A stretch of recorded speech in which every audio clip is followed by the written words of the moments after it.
Friends, आज का विषय है कि सामने सामने झूठ बोलने वाले और ड्रामा क्रिएट करने वाले लोगों से कैसे डील करा जाए।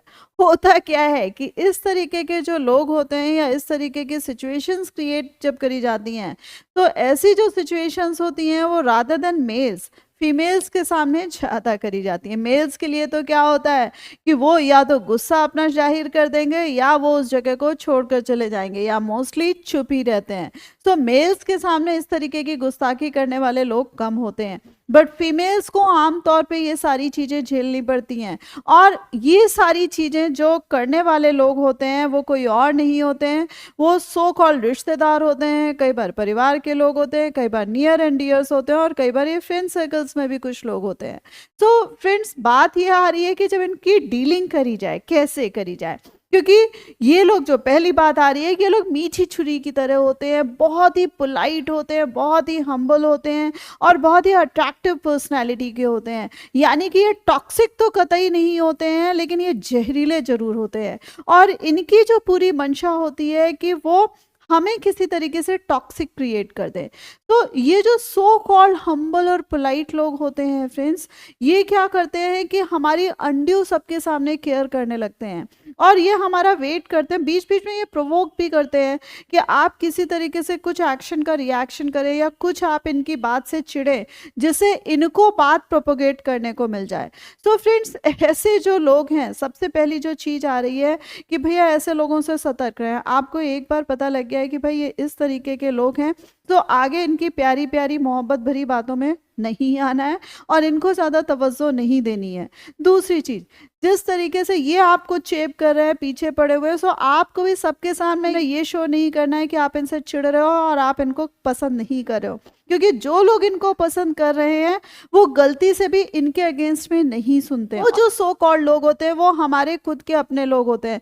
उन्हें लगता है इसी का नेचर खराब है जो इस इंसान में कमी निकाल रही है। वाली बात यह है कि जब आपको सबका ही स्टेट ऑफ माइंड क्लियर हो गया है कि कोई भी इनके अगेंस्ट में नहीं बोलेगा, तो वहां पर ना तो लोगों को समझाने की कोशिश करिए और ना ही वहां पर खुद की सफाइयां देने की कोशिश करिए।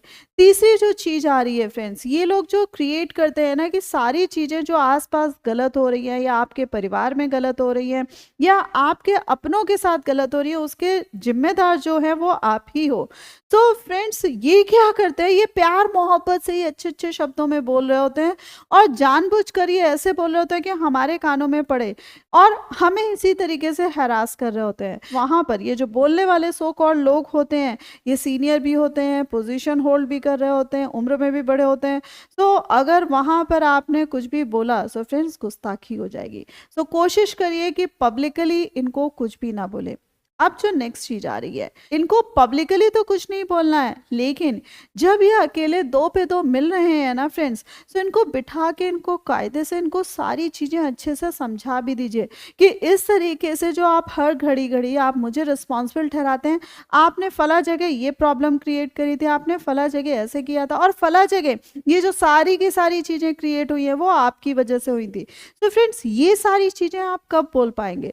जब आप अपने आप को सरेंडर नहीं करेंगे, आप अपने विवेक का इस्तेमाल कर पाएंगे और आप अपने आप को लॉजिकल बनाएंगे। यानी कि यहाँ पर घड़ी घड़ी आपको बेचारा नहीं बनना है, घड़ी घड़ी अपने हथियार नहीं डालने हैं और घड़ी घड़ी ये भी नहीं देखना कि अरे देखो कोई मुझे सपोर्ट नहीं कर रहा है। फ्रेंड्स, कोई भी सपोर्ट नहीं करने वाला। और यहाँ पर इन जगहों पे ऐसा क्या होता है कि ये जो लोग होते हैं जो टॉक्सिक भी नहीं होते और बहुत प्यारे होते हैं, जो हमें ही टॉक्सिक क्रिएट करे होते हैं, ये ऐसी सिचुएशन धीरे धीरे बैड से वर्स्ट करते चले आते हैं कि एक टाइम ऐसा आता है कि जब हमें अपनी ही जगह छोड़नी पड़ती है।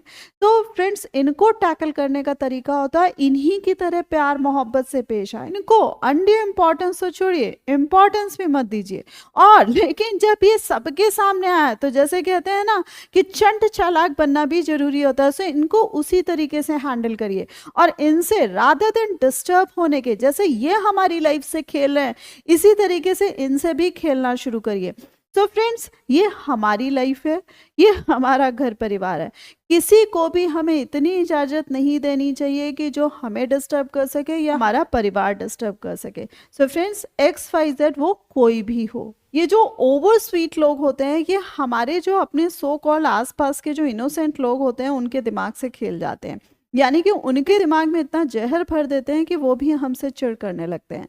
तो फ्रेंड्स, घड़ी-घड़ी आपको पता है गलती किसकी है और माहौल कौन खराब कर रहा है। तो फ्रेंड्स, जो इंसान कसूरवार नहीं है उसके साथ सही डील करिए और उसके साथ अपने जो रिलेशंस हैं वो जितना पॉसिबल हो सके कॉर्डियल रखिए, अच्छे रखिए और किसी भी तरीके का रिएक्शंस मत दीजिए। बट अपना जो गुस्सा है, जो इस तरीके के लोगों के प्रति है, वो बरकरार रखिए। Last but not the least, कई बार ऐसे जो लोग होते हैं जो मीठे मीठे मीठे बनते बनते हमारी लाइफ में ऐसे घुस जाते हैं, कई बार ये ड्रामा जो क्रिएट करते हैं सो ऐसा क्रिएट करते हैं जिसमें हर कोई जो आसपास वहाँ का है सबके सब हमें ब्लेम करने लगे। तो फ्रेंड्स, वहाँ पर ध्यान रखिएगा कि कभी अगर इस तरीके की बात हो रही है तो आपको ऊंची आवाज में नहीं बोलना है, आपको गुस्सा नहीं होना है, आपको रोना धोना नहीं है।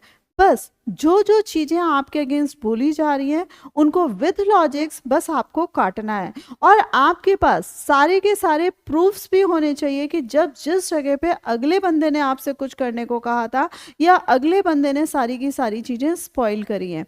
तो फ्रेंड्स, टोटलिटी में कहने वाली बात यह है, मुझे बहुत सारे सब्सक्राइबर्स ने ये क्वेश्चन लिख के भेजा था और सबने कहा था कि इसका सोल्यूशन बताएं। तो फ्रेंड्स, ये ड्रामा क्रिएट करने वाले लोग, घड़ी घड़ी रो के बात को सही प्रूव करने वाले लोग, ये हमेशा पाए जाएंगे और हमेशा आपके आसपास आते भी रहेंगे।